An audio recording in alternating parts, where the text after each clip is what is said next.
Yes, recording in progress. You're sharing the screen. Am I sharing the screen? Because I don't see what I'm sharing. Okay, can you see it now? Yeah. Okay. Today is brain metabolic health.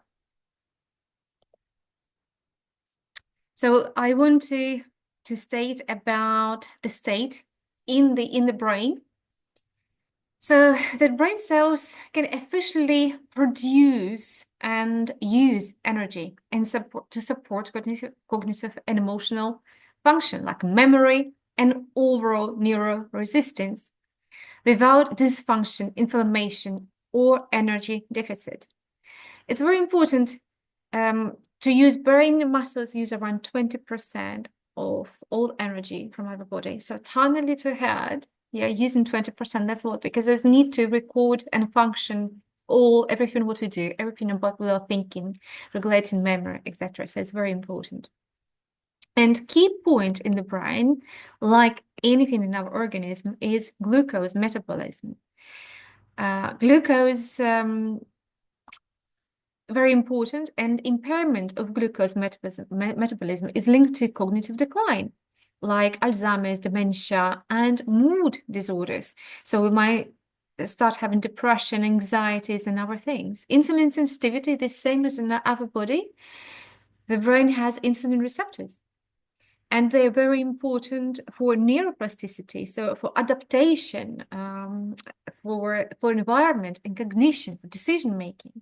Brain insulin resistant associated with depression, brain fogs, and neurodegeneration. So a lot of like this premenopausal, menopausal, and postmenopausal, they're complaining about menopause link with brain fog, and they hope the HRT or hormone contraception will help. So no, hormone contraception not going to help in this case. So here we need to train and think about insulin resistance and how brain use the resources to get energy and sugar. So 1 second, I just want to make sure there is no more people asking to come in. No. So ketone utilization as alternative fuel in case of low glucose state, fasting ketonic diet. The brain can use ketones efficiently. So there is a lot of studies saying that we need to bring up a hybrid mode of the brain. So we need to give the brain sometimes lack of glucose or bring it in deliberate ketonic diet to make sure the brain can switch between glucose and ketones. The two major cells who use the ketones as a food to produce the energy is the brain cells and the heart. As both super essential, so even the super low in glucose, the blood glucose dropping down, our organs don't give it up, and they're trying to break down fat, all the resources in our organism, and using ketones to function. Because when the brain is dead with no glucose, you're going to be dead. And the heart cells, so they still can survive via ketone. And a lot of studies now saying that people with schizophrenia, depression, and different neuro disease can be treated with ketogenic diet. Mitochondria's function, which drives the energy, very important to produce energy. Dysfunction is mitochondrial production lead to fatigue, poor focus, and neurodegenerative diseases. The same as with the body, we need mitochondria. Yeah, so if we have inadequate amount of sugar, too much sugar, and our gut is not healthy microbiomes, mitochondria are malfunction. And of course, we don't expect good outcome from the brain. Neuroinflammation disturbs metabolism. If we have a chronically low-grade inflammation, again linked to different factors, they impair synaptic function and glucose uptake, driven by poor diet, a lot of toxins, infections, a lot of stress, lack of sleep. In the brain, we have a blood-brain barrier. So as we want the blood deliver nutrition to the brain cells. And if they have a lot of toxins like smoking, alcohol, and other toxins in the blood. They disturb this blood-brain barrier and allowing toxin to enter the cells much easier to destroy neurons in the brain. As a result, its mood will be different, and it can trigger immune responses and oxidative stress. And oxidative stress, this is destroying everything. Oxygen vascular health, cerebral flow, essential nutrient, and oxygen delivery and vascular dysfunction, hypertension or diabetes impair brain metabolism. Micronutrients and cofactors like vitamin B12, B6, folates, magnesium, zinc, omega-3 support neurotransmitter synthesis. Also want to, for mitochondria, coenzyme Q10. Circadian and sleep regulation, very important because sleep is essential for clearance of, actually, for waste removal and insulin sensitivity. If you have disturbed sleep, it means you will have eventually impaired glucose metabolism and cognitive decline. As last week we discussed, the gut-brain axis and crosstalk between the gut, happy gut, and the brain, that gut microbiota influence inflammation, nutrient absorptions, and neurotransmitters. And as we discussed, serotonin we get produced, but then in the gut get produced 95%, but get used by the brain. And if we don't have enough of fellas, bacteria in the gut to produce them, they don't deliver this to the brain to function. Type 2 diabetes. You probably didn't heard about it because it's an informal term in medical world, getting popular recently and used by scientists and clinicians, by scientists and healthcare professionals, to describe early Alzheimer's disease and related to cognitive decline. It's formed of insulin resistance in the brain. While it's not an official medical diagnosis, we're all using it, and we decide to inform and bring this language to people, inform them that if you have about type 3 diabetes, eventually we'll have type 2 diabetes. So diabetes in the brain eventually will affect your whole metabolism, including your main bloodstream. The brain becomes resistant to insulin, similar to how in the bodies in type 2 diabetes, but its function is slightly different than like the muscles or fat, because your brain cells, they don't need insulin to absorb glucose. Yeah, so in the muscle, they need it only doing active exercise, very intense exercise. They go directly about insulin. So brain use glucose at all time, but insulin still play a crucial role in memory formation, synaptic plasticity, neurotransmitter regulations, neural growth, and survival. When brain cells become insulin resistant, they can't use glucose effectively. And then they can stuff of energy, and cells become to dysfunction and eventually die. And it's very important as well for adaptivity. You know, when you're in a new place and need to think how to adapt to new environment or have new ideas, your brain works much slower. So literally, you're getting confused and lost, have no idea what to do. Next, let me just check. Okay. Is somebody else coming? No. Okay. Just checking. Oh yeah. What I'm doing? Apologize. So, how type 2 diabetes affects the brain? So, of course, it reduces energy supply. Neurons can't metabolize glucose efficiently. As a result, we discuss in brain fogs and fatigue and cognitive decline. Amyloid beta accumulation is a plaque build up in the brain that is a hallmark for Alzheimer's disease. So literally it's the same as coronary, these foam cells in the artery with cholesterol, they blocking the artery, yeah, and then the blood flow can't go. So the same plaque getting around neurons and causing actually the information between neurons not happening, yeah, because we have a plaque. So it's like cavities in the teeth, if you like. And of course, that causes neuroinflammation, chronic insulin-resistant activates brain inflammation and oxidative stress. so destroying mitochondria. And of course, neurodegeneration, long-term insulin resistance leads to shrinking of brain region like hippocampus that are critical and crucial for formation of the memory.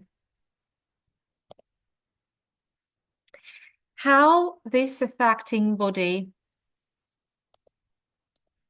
how this affects the rest of the body. So mood and of course motivation, depression, apathy, anxiety. You do wrong lifestyle choices, like you eating wrong food. You have start problems with your coordination, problem with your sleep, and worsening systematic health.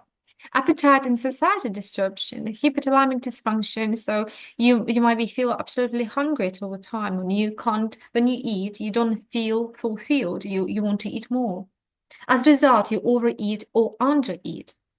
Sleep-awake disturbance, poor brain energy leads to disturbed circadian rhythm, metabolic slowing down, and as a result, you weight and gain and develop an even more main organism, insulin resistant.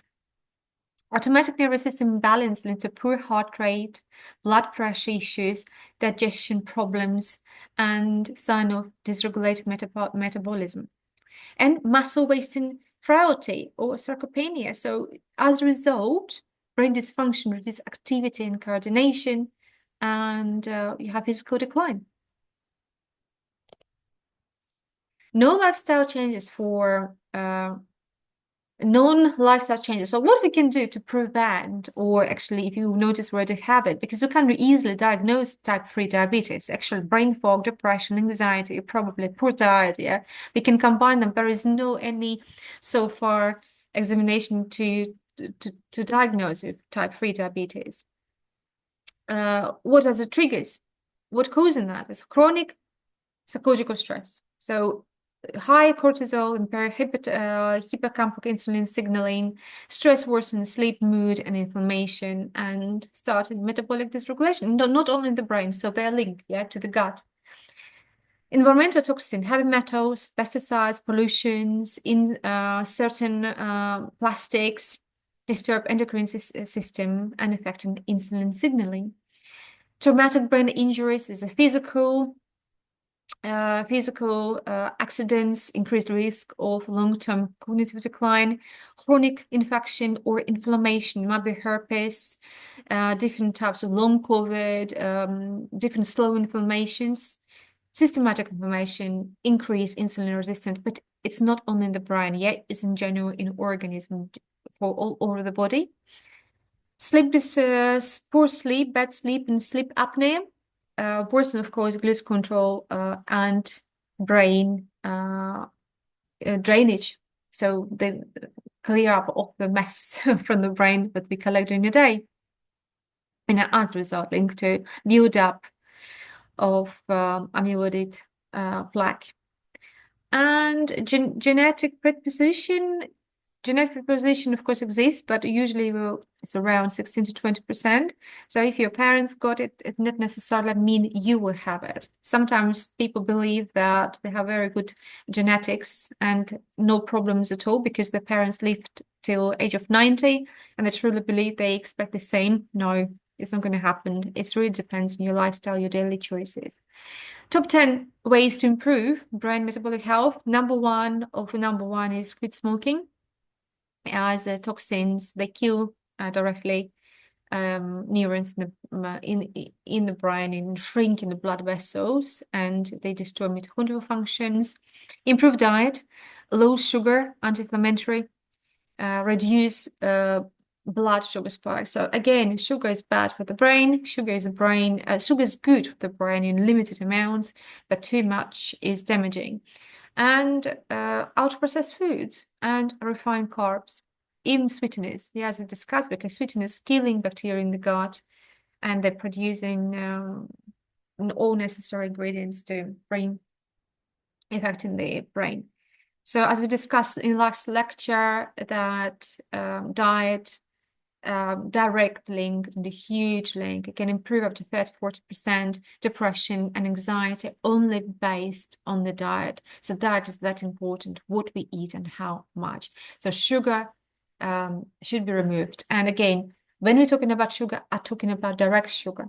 Yeah, I'm not talking about fibers. I'm not talking about starches. Yeah, what we discussed in last lecture.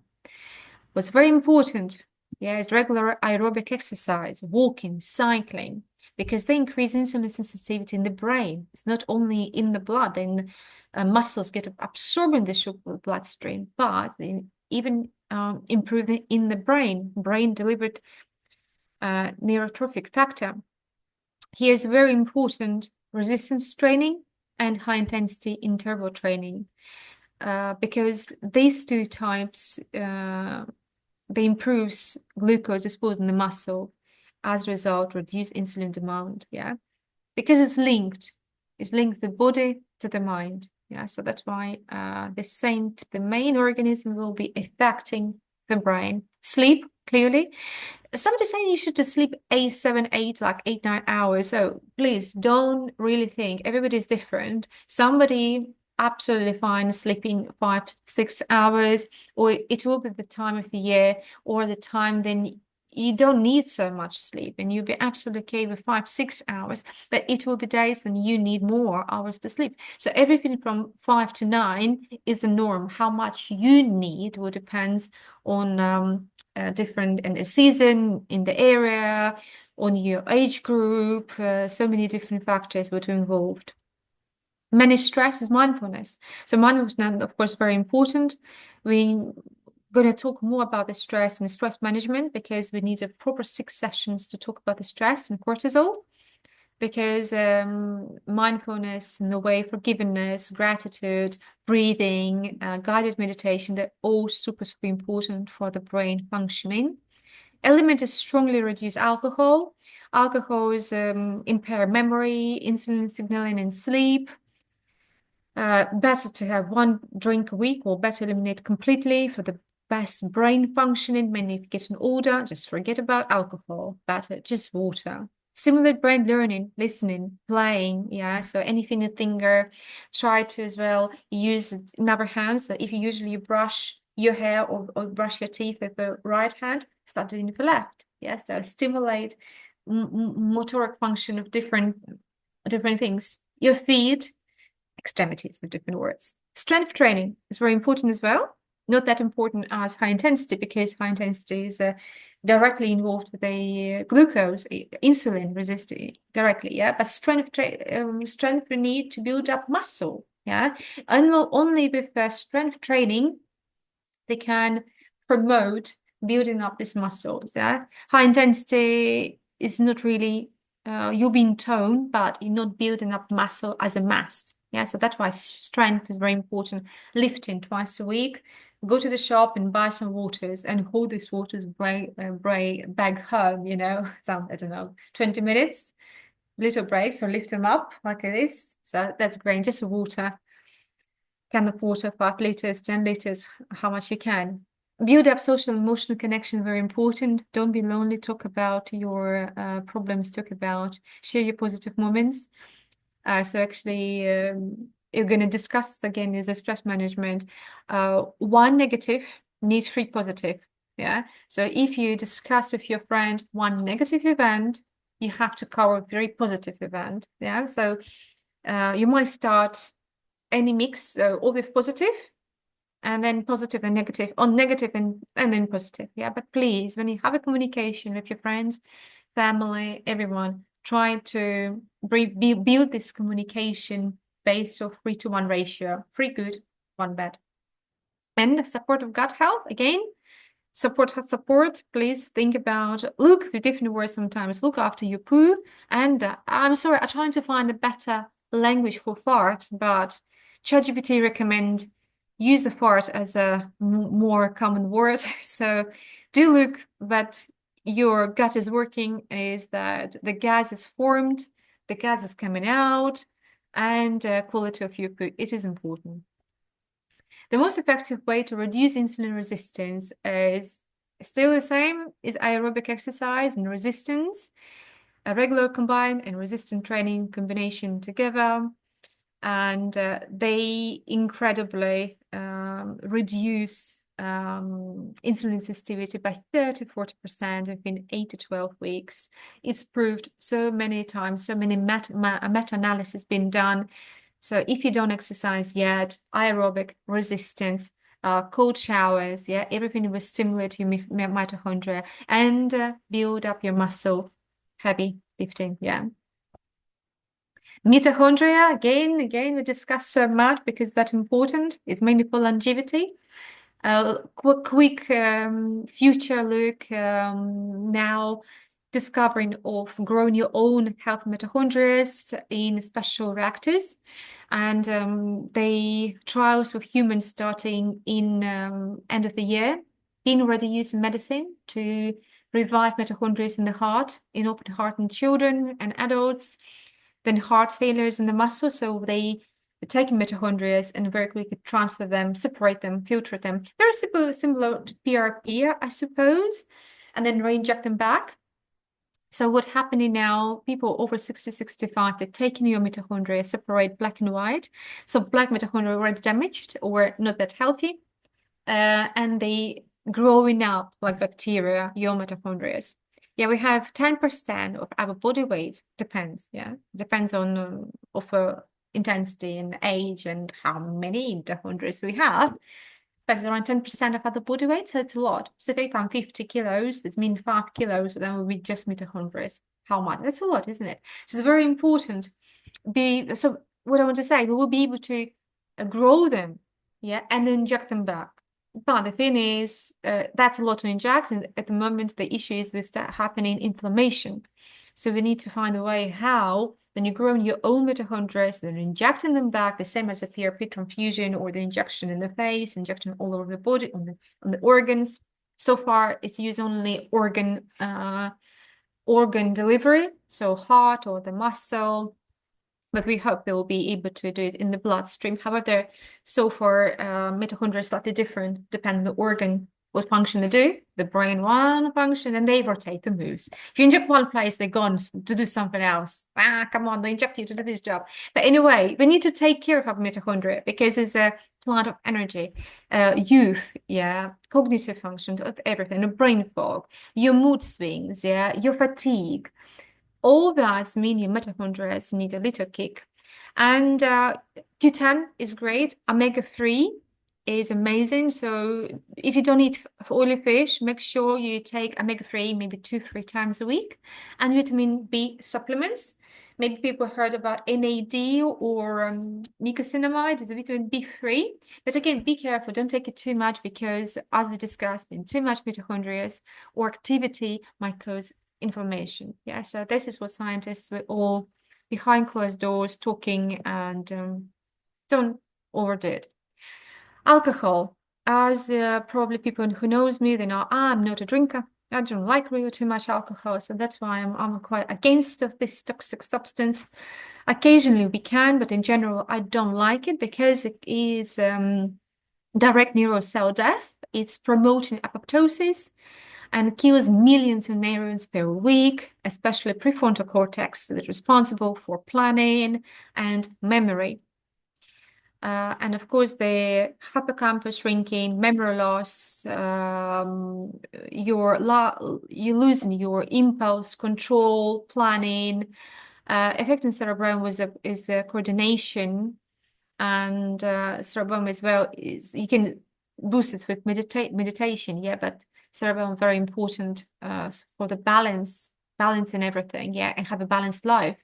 So if you want to have a good balanced life, happy life, you need to make sure you do coordination exercise. And amygdala is our fear center. I'm going to talk a lot about amygdala in stress management. Accelerated brain atrophy. So moderate drinkers, they actually shrink in brain quite much now, a little bit faster. Some stuff, okay, I would say people who dislike alcohol, we will say it's a lot. People who still love alcohol say it's not that much. Yeah, but please keep in mind, be reasonable with alcohol. Pain. I want to say the pain because pain is super important. Pain mainly driven by the brain, and it's a normal protection reaction for unpleasant sensory and emotional experiences to trigger by actual potential tissue damage. So it's trying to inform us, oh, run away, go away. So it's like a very important part. However, there might be acute or chronic pain that is not disappearing. Yeah. So if you're feeling very hot or we're feeling danger, we go away. But if it's taking acute or chronic, that's alarming.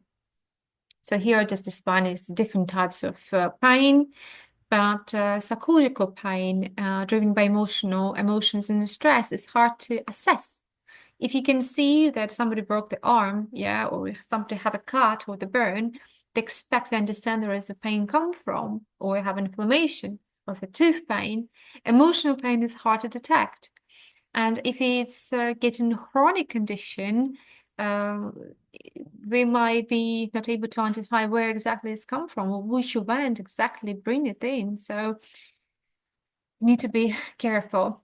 So emotional pain feels like social or mental hurt projections. They affect the same brain circuits as a physical pain. So actually, if you feel really down or somebody really hurts you emotionally, take paracetamol. Because paracetamol, 500,000 milligrams, will do a similar job and actually better than any antidepressant. So if you're expecting a very painful conversation or emotionally, like a tearful, you really want to cry, somebody hurts you, you don't deserve this, and that's it. It's really painful. Don't be upset. Just take paracetamol, yeah, but not too much. And actually, great results so far. I recommend people take paracetamol before, stressful event or something happening. And it's true. So, actually, I wasn't care too much. It's helping great. So it does prevent and slowing down your pain, very emotional pain. Chronic pain in terms of emotional, they fire neurons. They're getting more alert, and they use as well more glucose. That's why during stress, they want a little bit more sugar, or they want some sort of dopamine, increase in dopamine for the brain. Addictions, alcohol, smoking, or something sugary, something sweet, and they call it and that causes local insulin resistance. And the mitochondria get overwhelmed. They just need to produce a lot of energy to run all this, all this stress. Yeah, they need to heal and they can't cope. It's too much. So that's why it's very important to make sure mitochondria function well, insulin and sugar function well, and what we are given. Mental health here is what is actually mental health? World Health Organization describes a state of mental well-being that enables people to cope with the stresses of life, and they have them every day. Realize their abilities, learn well, and work well, and contribute to their community. So stress is unavoidable, we all have it. And the question is how we can resist and how we realize our potential, what we can do, what we can enact. The question is here, is it possible to be mentally healthy with metabolic syndrome? And the question is not possible to maintain optimal brain health long-term if a person has untreated metabolic syndrome. Because there's two systems, brain and body metabolism, are interconnected. So if you have type 2 diabetes, if you have high blood pressure, high waist, it's a question of the time. Yeah, with different words, your brain will eventually misfunction. It is very important to understand it's linked. If you have absolutely negative emotions over time, you're stressed, you don't sleep, but you still have a healthy body, you exercise it all the time, you keep it and keep going, eventually something going wrong. Yeah, you will still have high blood pressure, you have still diabetes can kick you in, or other metabolic illness we discussed before, maybe not on the waist. But again, the other size not necessarily means they're metabolically healthy. So that's why it's so important to make sure you take stress and your cortisol level carefully. I understand if you have that, it's a question of time. So, and you can't build healthy relationships if you don't have a healthy functioning brain. So this all interlinked. So we're stuck. We just need to learn it and do our best to improve it. Stress related up to 51% of absences from work. Stress, depression, anxiety. It's linked to work overload, job insecurity, financial, economic worries, digital overload, constant connectivity, poor work-life balance, social comparison, performance pressure, health concern, personal illness, relationships, family, children, sleep, political, environmental, fears, etc. So whatever it does. So that's why stress management is another very important part. We're going to discuss in 6 lessons, one by one, why with stressful life, with not control stress, we can't be healthy. So here is just, of course, socioeconomic stressors, what we do, poverty, again, debts, jobs, education, housing, overcrowding, yeah, neighborhood deprivation, crime, social. We notice as well, I don't know, different people from different places in London sometimes overcrowded, too many people, too much stress. I can't even concentrate. I don't like it. It put me a lot of tension and really exhausted after. So what is anxiety? Anxiety probably is the most common mental condition. Anxiety is about a natural response to stress and is referred to fight or flight. So literally stress happening and you should or run or fight. So your organism need what? Energy, need glucose. So you're alert, a stressful situation is might be harmful, going to fight for it or run from a danger. It doesn't give you flexibility to sit and wait and what's going to happen. Nothing going to happen. Your organ is waiting for your actions. So that's why if you have a stress, you have to act. You have to decide or you fight or you run. So it's two ways, but not sit doing nothing about it. So you have to learn, identify the stress and be fast enough to find the solution, problem solving. I'm going to discuss that again in stress management. We have 6 lessons about that because it's that important. Anxiety disorders involve excessive fear of worry about, actually anxiety is a fear and worries about future life, yeah? Because this is difference between the normal stress and anxiety or depression. Anxiety is normal, absolute normal response and a daily response, and we should have anxiety or for anything. So actually, it's normal response for decision making. But the problem is it's a chronic. We have too much response, too much stressful situations, and we're not doing. So we can't cope to resolve and find a solution, resolve the problem one by one. So we're trying to find, okay, I'm going to resolve this, I'm going to resolve that, but it's too much to sort out, and I don't have a time. So, and as a result, a lot of stress, a lot of problems stays unresolved. And they stay as resolved, they accumulate long, and think, oh my God, he has to have this problem to solve. I had that problem. Oh, this, that, it's too much. And they can't cope. Anxiety is the most common mental health condition globally, affecting millions. And in the UK as well, anxiety after that, getting into more severe deprivation is a problem for sleep, is, as we said, the cortisol and causing us eating more and mentally we're not responding because too much. They manifest different age groups, social anxiety, teenagers. Now my son already getting ready for GCSE exams, university exams, your jobs, overload, etc. The neuroscience. So we just talk about amygdala is the brain center, is the main center responsible for threat, yeah, and prefrontal cortex for taking decisions when we need to find solution, decision making and regulating fear. So you sort out, I'm going to run or I'm going to fight. Yeah, so that's it. It's mainly 2 neurotransmitters like serotonin, GABA, and play a crucial role in the brain's anxiety response. And if your gut not producing serotonin, if you're eating too much sugar is bad, how are you going to respond to that? How are you going to resolve so many problems if you don't have resources? And your brain basically can't find solution. And it says a freeze, when it's happened the problem. So you're going to run or you're going to fight. And as I decide not to run, not to fight, because it don't have serotonin, we don't have the ingredients, the malnutrition brain, and it gets stuck. And then this accumulates and affecting millions. And medicine not helping. There is no medicine for that. Medicine is only one. Slow down. sort up your life, understand where stress comes from, reduce to maximum. And the 6 lessons about what step by step scientifically proved what we need to do to improve that. But we start with serotonin, at least macrobiomes of the food we did discuss in this metabolic health. So fight or flight, so go or fight. But in modern world, you can't go and fight. Yeah, if you're going to fight, you go to prison. So we need to fight doesn't mean fight. It's not like taking I'm stronger. Yeah, I'm very strong. You can't fight nowadays. No way. Even in the gym, you have to pay to fight and need to fight carefully. If you fight too much, you still go in prison.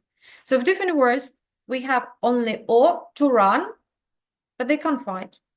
So that's why I need to this need for fight practice.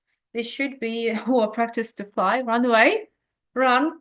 They need to practice it. Yes, it's still physical because the brain is there's no resources, there's no muscles, and you can't run from the problem because historically, our genes for millions of years, we were or attacking people, but women usually, women we can't run far away, because we're women, they're always pregnant or with the babies or something, they scream. They had these panic attacks, what they do, and then you have anxiety or have stress, they call in for the men, and men go and sort this out. Women and children, they're very, very loud. They're very noisy because they can't run too much. We can't fight too much as well, but we can scare. We can scare with the noises. But the thing is as well, you can't really scare too much with the noises anymore. We're trying to, but now we're working with the men at all time, and they can't understand our response because men fight and flight response is more different for the women. So, and they can't really shout. If you get in shout, scream, or like a children being noisy, again, we get punished for that. So we can't even do that. So we're stuck. Type of anxiety, so different anxiety, and I think a lot of us have anxiety without even idea what we have them. The more general is the generalized anxiety disorder. It's more linked to the health, to the family, to the work. All of us have it. It's daily. Anxiety is a daily. Panic disorder, and this is when we like panicking, don't know what to do. They have different, usually blood pressure rising and the heartbeat. They can't breathe, and OCD is obsessive compulsive disorder. So everything needs to be in order, or everything should be like this, everything should be like that. And if it's not going as planned, it's already anxiety. It's already moaning, it's a stress, it's arguments, it's a fight, it's a drama about it, but it's actually anxiety disorder. So excuse me, if something not on the place, that is not an end of the world, does not need to create a drama. Post-traumatic stress disorder is people after the war or have an event. For women, the most common is sexual assault, the most common and most hardest, and for the man is a fight and witness of killing people. Phobias, there's a lot of different phobias. So phobias of spiders, phobias of needles, so phobias of planes, so many different stuff. Have anxiety, so you're worried to go to the doctors because you think you will die, that's it, end of the world, do the blood test. Separation anxiety is you're scared to be alone or somebody will die, you're scared of losing your things, and so on. There's a lot of different anxieties. So different words is a fear. Is a constant fear that have effect on your physical mood. So you have a different heartbeat, you're raising your blood pressure, it's affecting your breathing. So that will, your wearable, like different watch, Health watch will help you to assess your anxiety during the day. And if you have that type of device, please wear it and see, what during the day, which triggers you have. So here, actually, if you want, so can you tell me if you want to do the test, or I will put this presentation, you can do it later, or I can put the document, is anxiety sensitivity test. I'm probably very quickly going to talk about it and send the document to you, and you can do it alone. So this anxiety sensitivity test, then I want you to do it. You scale it, each answer from 5 answers from 1 to 4. 0 is nothing and 4 very much, and then you combine them, and after that you will see here different questions respondable to different anxiety. Where anxiety come from? Is it cognitive anxiety, physical anxiety, or social anxiety? And here you can combine them and see where you have a higher score. Yeah, general score and specific cognitive score or physical score or social score. Self-assessment, I think we're not going to waste the time in here. In smaller group probably, but I'm not ready. But I want you to do that. Yes, and I will send it to you individually, and I'll send it to Metabolic Health platform. Then you can download it and do it. Is another form of anxiety. Is as well, you can identify symptoms slightly different. They're both used widely. Again, you can compare what type of anxiety you have. If you have an anxiety, then anyway, soon we're starting stress management, and anxiety is one of them. So it's like pre-course anyway, getting ready for stress management. So depression. Depression is very serious mental illness that affect how you feel, think, and act. It's more than just sadness. It's a temporal feeling of being down. It can lead to variety of emotional and physical problems impacting your daily functioning at school, work, and relationships. It's affecting imbalancing in brain chemicals like serotonin, dopamine, and norepinephrine. And you can imagine as if you don't have serotonin, what's happening? Yeah, just develop a high risk of depression. Everything is bad. You will feel down, and nothing will be happy. Nothing going to help you. No, yeah, majority of it. Literally, it will be very, very hard to help you. As the structural changes can occur in the brain areas like hippocampus, responsible for memories, prefrontal cortex for your decision-making, memory, and emotional regulations, neuroplasticity, so be less adaptive to a new environment for travel. So, and you have to treat it. You have to treat it, usually CBT and again, stress management. So it's very combined. Physical activity, number one, reduction of we discussed is gut. Yeah, gut health, physical activity, and different techniques that we're going to talk in stress management.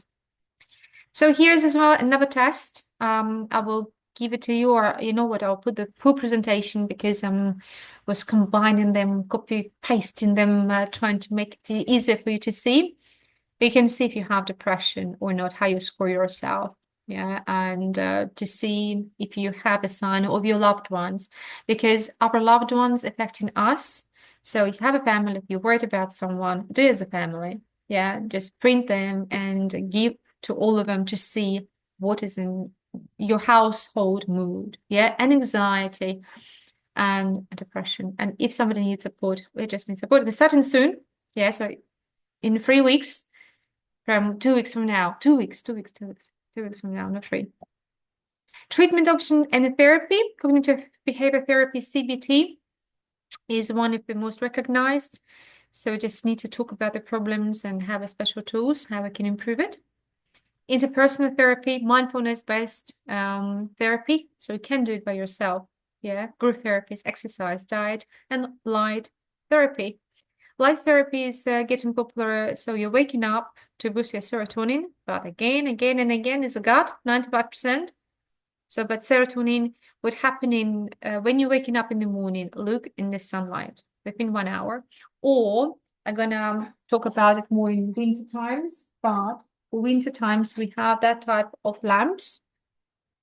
You switch them on, and they have mine is battery like that. You switch it, yeah, and as you can see, is like a sun, yeah. Here we have a different intensity. So in winter time, what you do, I can do it actually. I can leave it. It'd be pretty more light for me, something like that.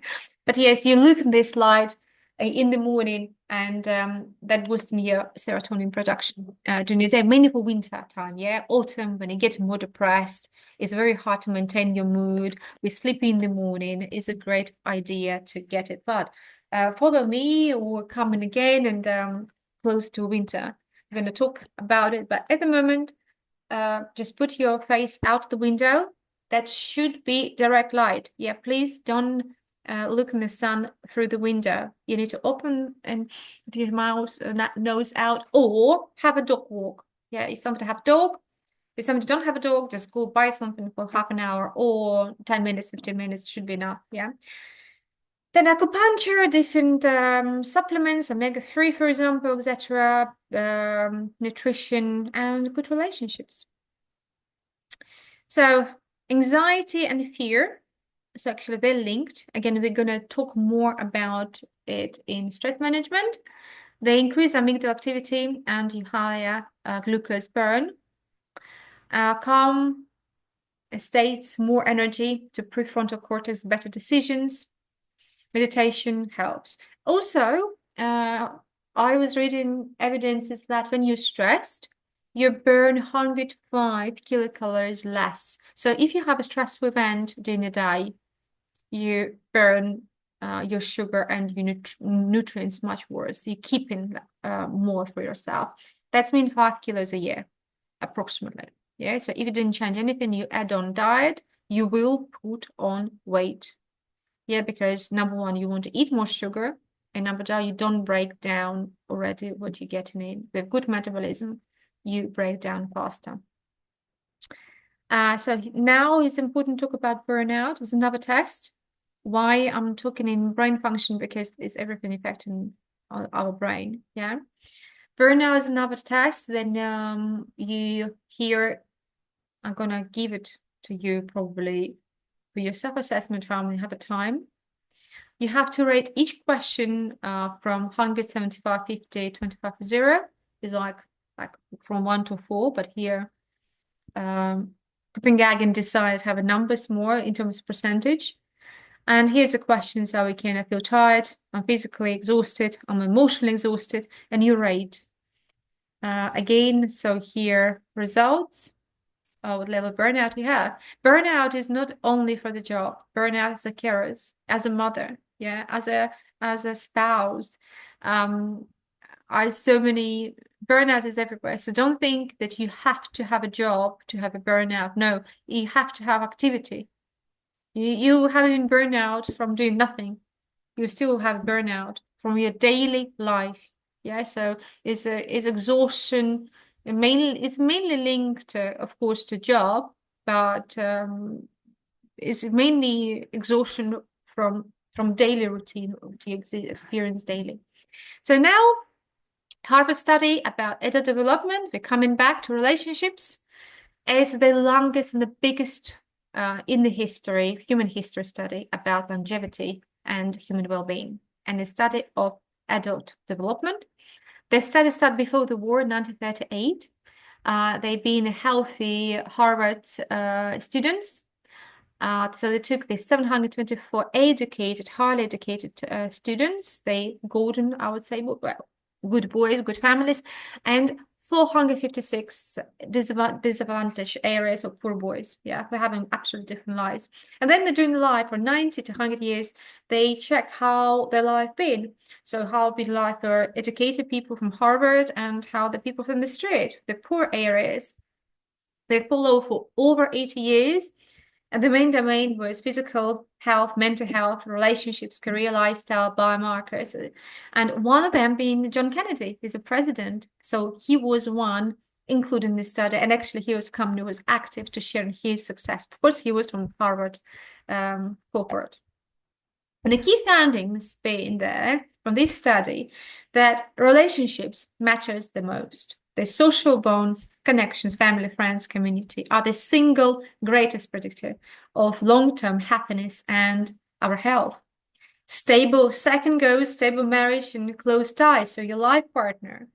You're married, not married, but relationships here is everything. The strongest prediction is when you're in your 50s, for your physical health and cognitive function in your 80s. So how you're going to spend your mid-age, 40, 50s will tell you what you will be in your 70s and 80s. Then adaptation, coping skills, emotional intelligence. We're going to talk about emotions at lesson number 3, how we build up emotion by blocks, what are ingredients of emotion, and how it can improve this emotional intelligence. Is ability how to manage stress, experience emotions, and how we know how to work with emotions. Yeah. So please coming in for stress management. We're going to be so fascinated. It's very nice. And I hope I will have one visitor speaker. She's a murder investigator, because the worst can happen in the stress is a death. And she will talk about the end possible outcome from all the stress. And they have one outcome anyway, but it will be fascinating course. I love it already. Avoidance physical activity.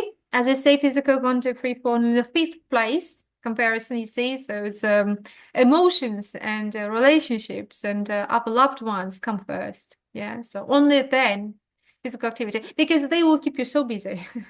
You will be active.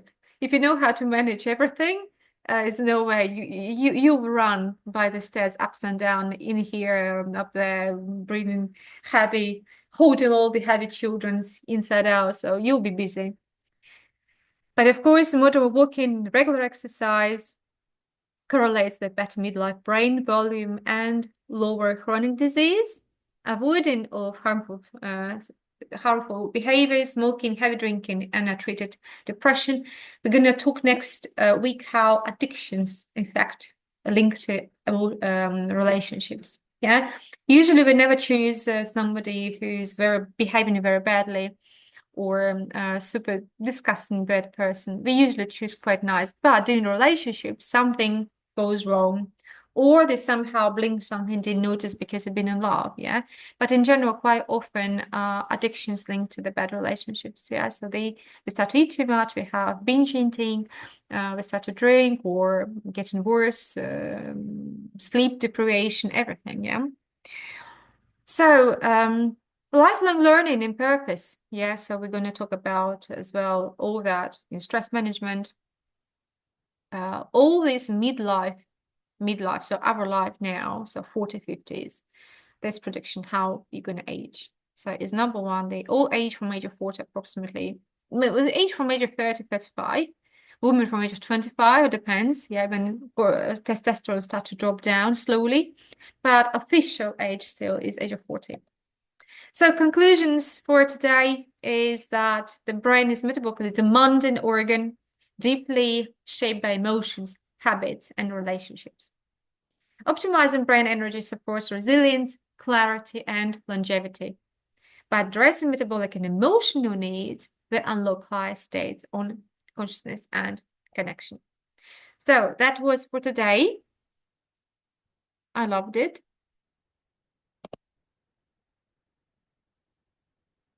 Any questions or any comments about today's lecture? Please.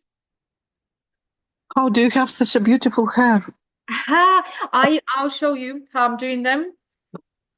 No, but I mean, are you taking any supplements or anything? I do them. I roll them in this tiny little roller. Here you are. Yeah. And I just roll them in.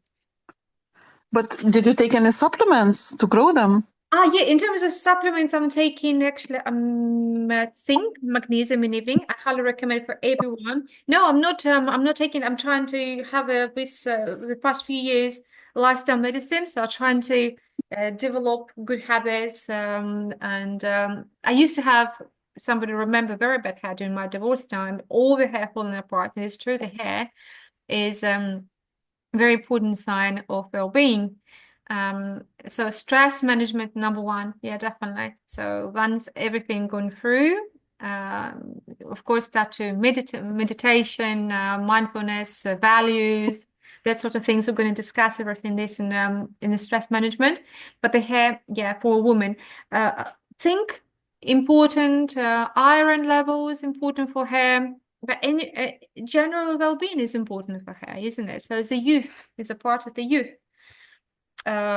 So yeah, But it's you're saying that the body starts aging after age of 40. yeah. 39, they say. Usually year goes for two. Yes, it's mainly is a muscle. So actually, I'm now on a Stanford longevity training course, and actually we have a hearing test. I can share it if you'll be interested, but you can see your real age. So you can is number one test is how your balance, yeah, how long you can stay with one leg. So you can all do that. So you close your eyes, you lift your one leg out of ground, and you stay how many seconds you can stay. Yeah, and you just record when you fall, or that's it. You can't stay. You'll see eventually you'll fall.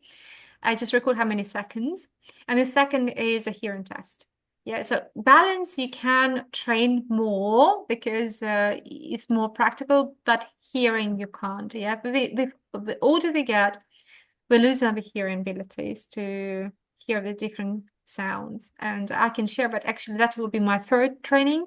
That will be for longevity, how we can assess where we are, because we have aging in terms of calendar, and the times how many times they spin around, the planet spins Yeah, but around. I can tell you techniques which really help many clients of mine.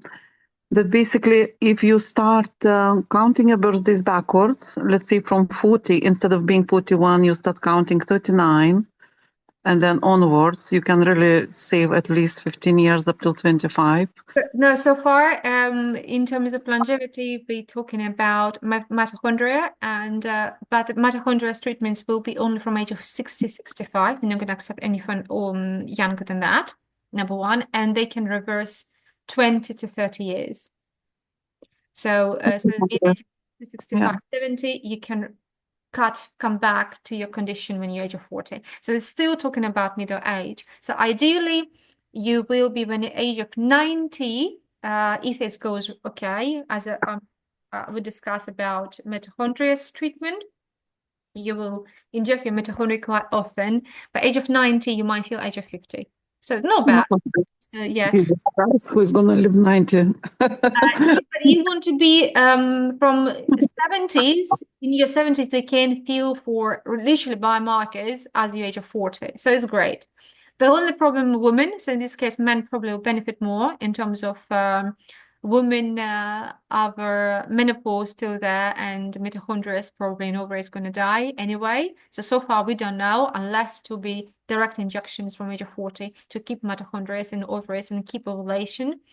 But it will have a limit still. Yeah. So, but so far, science predicting feeling age of 50 when you'll be age of 90, and for 60, 70 years old, feeling 40, 45. So it's great so far, but we're just waiting. First studies, trials on humans starting end of this year. We're just waiting for all documents, FDA approval, private approvals for startup. I think first people in the world to be astronauts, American. So they come in first because actually we lost a lot of years of their life being in serving science for all of us. And Where from they're going to get those mitochondria? they take in mitochondria from bloodstream, they separate black and white, and then they incubate them and they grow. Yeah, so we have I don't know, 100 mitochondria and I don't know, millions mitochondria, and they create millions of them, yeah, and they inject them back. And they inject every week. So it will be a weekly procedure. But so that is idea so far. We wait, so we're not 60, 65. They say very strictly, it's not, we're not going to accept anyone unless it was chronic disease, very bad mitochondria, and the deaths, like early deaths, yeah. But normally Asian people will be around 60, 65 to 70. So, but again, we want to, if we haven't this ability, the mitochondria will be not that alive. They're still going to die faster, yeah. And in our organism still, we don't know how we're going to move around.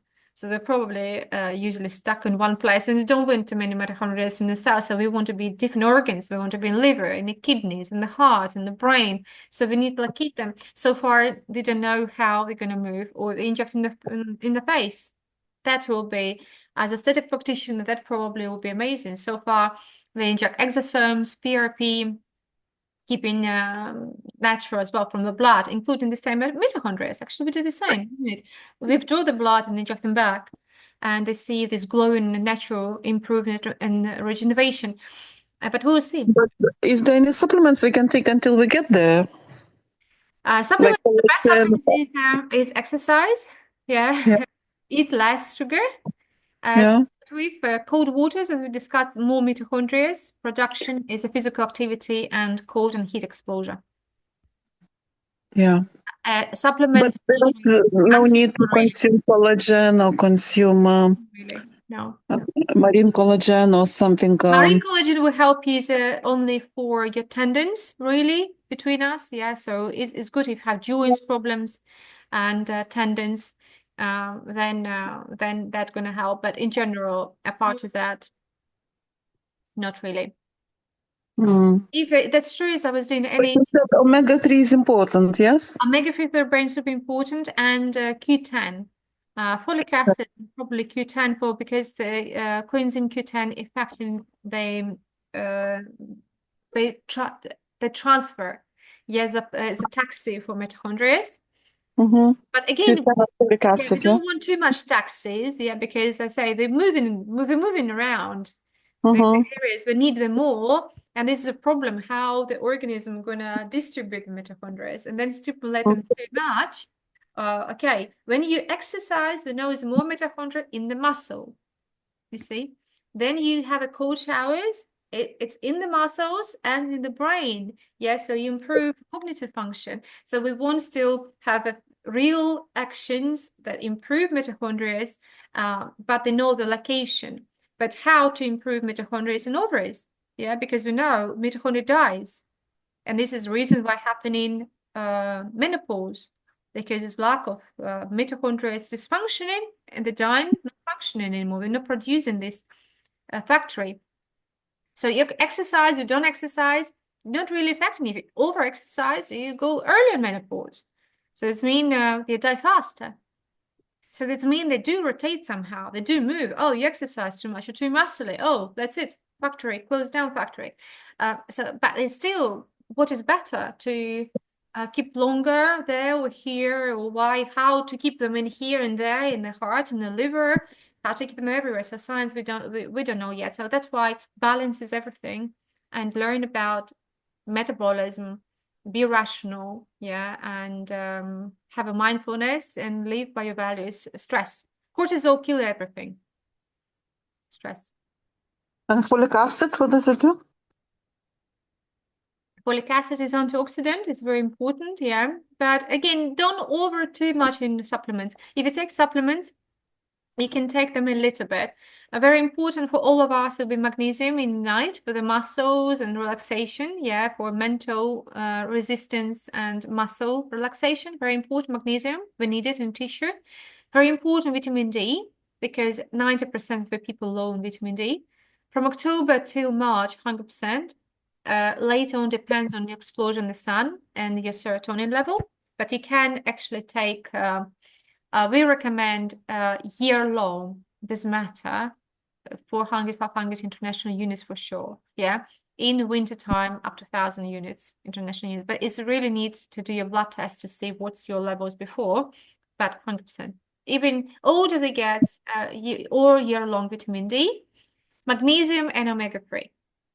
So that is 100% majority of us, because magnesium is very hard to bring necessary amount in within the food, and omega-3 as well. Usually we don't need enough of food, fish, apart if you're not Japanese. So that's why 3 times a week, 4 times a week, we take capsules. Don't need every day. Maybe twice a week, 3 times a week, depends on your diet. More questions? So for summer, what are we lacking in summer when we have all the vitamins? In the summer, we're actually not lacking anything. In the summer, actually, we have so many fruits. We have so many things. In autumn, we actually putting on weight. It's quite normal. So summer is quite a good season for all of us. We're getting less depression. We have more energy. We have more vitamin D. So less sleepy. They have more sunshine, and the sun helping our eyes, and more information. So it's quite good season. So it's a great time for us to exercise more, mainly mindfulness, meditation, and it's a great time to get ready for winter. Really to have all necessary resources to survive terrible winter. So winter definitely will be for our organism quite tough. But you said that the relationship is very important in 40s and 50s. The most important thing, And usually at this age, partner starts irritating. Yes, and they get divorced. Exactly. Yeah, and is there any like chemical or whatever medical advice not to react to all this? So usually is menopause, women and men, they respond react differently in the stress. Historically, we never lived so long. Yeah, historically it was one marriage, but the people dying by age of 35, 40. Nobody survived till that late. We're living now. A lot of women never even survived to menopause. Yeah, because they've been dead before or doing childbirth or just for different illnesses. Yeah, so it's average was around 40, 45. So it's the last 100 years, we start to live much longer. But psychologically, in terms of relationships, we don't know that why divorces rate so much higher because we live initially nearly double to get one partner. And so it's getting more and more advisable that it's normal to have two marriages. And because we're grown into different paths, and I would say it's absolutely should be as a standard now and advisable to have second marriage unless are you sure let's split, but due to the bad stress to just to agree they have different values, we grow into different directions, they're very different, it's a time to separate. But the people need to have a culture for that. But psychology, and there's more and more evidence suggesting that yes, from midlife we have to probably choose your partner is importance of midlife, and it's very important if you don't want to be together, don't be only because of possession. Yeah, better to split and link your life with something meaningful. Values here is very important. We do all that in the stress management. The first lesson we talk about values, about hierarchy of needs, where you're standing, where's your grounds, what's missing in life, with your partner, what are your values, because our values might change during the life. So one thing your values when you've been age of 20 and different things your values when you're age of 40, 50, and you change but your partner didn't, or you absolutely go into different direction of different values, and that will affect creating stress, creating a lot of things, but you know we're going to live for longer, so you have to discuss, talk about it, yeah, assess. All that will be personality. We're going to discover big fives ocean personality traits. We're going to discuss values, and we're going to discuss hierarchy of needs, this first assessment. Second lesson will be about order. Yeah, so we need to plan our life, we need to know where we're headed to, we need to know what we're doing, literally planning social media, overcluttering, tidy up the kitchen, tidy up everything, environment around us, including friends, what we do, how we spend our time. The third lesson, we're going to talk about emotions, how we build up this resistance, how we build these emotions. Fourth lesson, it will be our mistakes, why we're going to walk about predictions, why we're doing mistakes, what the reason behind it, what is a trust, belief, honesty, problem for offline. So it was honesty, hope, at a hope, measurement of hope, um, uh, different beliefs, hope, and trust. Yeah, importance. This is very, very important in terms of emotional responses and mistakes. Yeah, we have to forgiveness.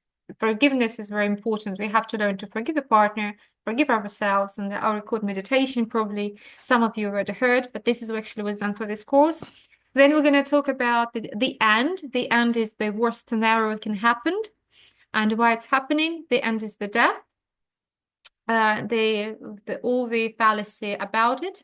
And they'll have a speaker, Dusty. She's a murder investigator in London, so she's probably the best person to talk about it.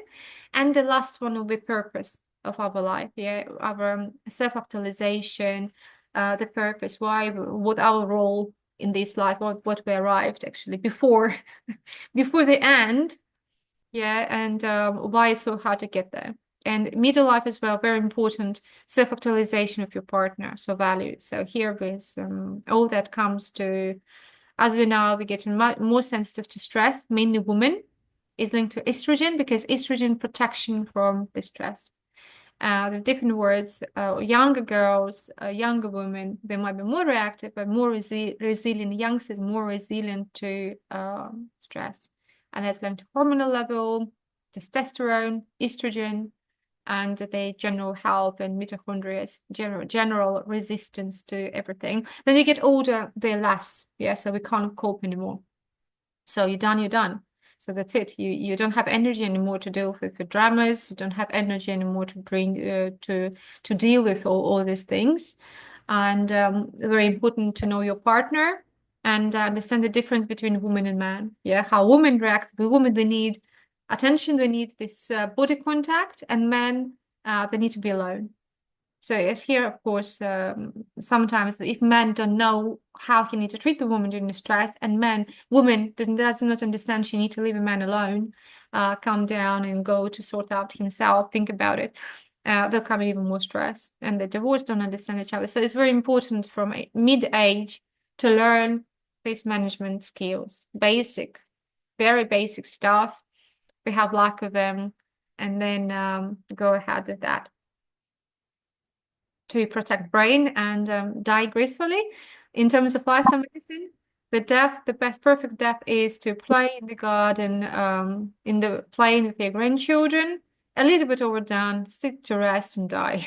So this is described so far our outcome, how they want to die without hospital appointment, without medication, without too much pain in between and suffering before. Yeah, just active run a marathon, a little bit tired, and the feeling was a little bit too much, just a little bit, just a bit, no, just need to rest and then gone. Yeah, this is a ideal death. Yeah, but let's not talk about that. Let's talk about life and good gut bacteria. Yes, they're talking about life, yes and no. Activity, yes, so everything we're discussing here. But good gut bacteria, can we take supplements or we should just have cold shower all the time and eat yogurts? Kimchi last week, we discussed that. All the products, for example, is very important is a dark chocolate, very, very dark, maybe 75, 80%, 85% dark chocolate, very good. Kimchi, sauerkraut, beans, around 30 different types of fibers.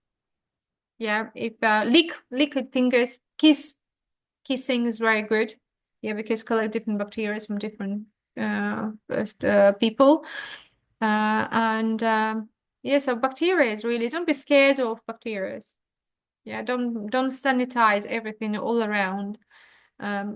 Keep in mind, of course, of cooking. Keep in mind of public places, yeah, because might be but at home, don't be a little bit more reasonable. Yeah, don't spray this antiseptic all the time everywhere. So we need bacteria in the surfaces, we need bacteria everywhere. Apart if it's not clinical place, like for example, my treatment room, yeah, I have to sanitize and clean it all the time, treatment areas before injections. And so, yeah, some more questions?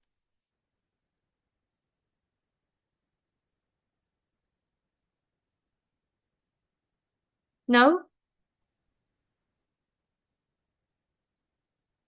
Some more questions? Eva, Lauren, Svetlana? No? So what I'm gonna do, I thank you so much for all of you coming in and questions. So I hope you're already excited. As you can see, I'm really excited about stress management. It will be fascinating, uh, uh, amazing 5, 6 sessions about the stress. We're going to discuss all that. I can see a lot of questions, and I can see already how I can improve it in terms of relationships, because relationships number one. Tomorrow we're gonna, maybe I'll include it for next week lecture about relationships. And so I can some add-on, some tips how to understand each other during the stress, how to negotiate it, how to understand your partner, how to identify this anxiety and be supportive. Because on the end, our friends, us, family, loved ones, partners, there's a source of our longevity. Yes, it's a source of our health. Without them, they wouldn't be healthy. Yeah, so it's very important to test. So what I'll do, I will try to put this recording in somebody if you want to share this presentation with someone. And the test, please do your test. Anxiety, depression, assess your family, assess your members your daughters, sons, husbands, parents, local friends. See where it's come from anxiety. So it's a lot of what is the region where you need to work on. Depression and burnout. Burnout's really popular and are underlooked because sometimes burnout was overlooked with anxiety and or depression. It just simply you need to change your activity. So and what else? Yeah, and the next week do that, and I will put dialogue, conversation. Yeah, is self-talk. When I'm done artificial intelligence, maybe explain everything slightly differently and you understand it a little bit better. So, and thank you so much for tonight, for coming in. And I will see you hopefully more, invite more people. Next week will be very interesting topic about relationships. And I'm going to talk a lot about the relationships because as you can see, it's the first 3-4 points of longevity. So it's the relationships of friends, family, children, grandchildren, other parents, everything. Yeah. So it's very, very important. This connection with them, emotional connection, intimacy. I'm going to share as well probably some books what you can read about it. And there's no one of recipe. Yeah, so they're all different because we're so different. But difference between us, we're going to learn in stress management. So thank you so much. Have a lovely night. If you can send me feedback one day personally, what you think about lecture, what you learned the most, what you like the most. And yeah, I will see you next week.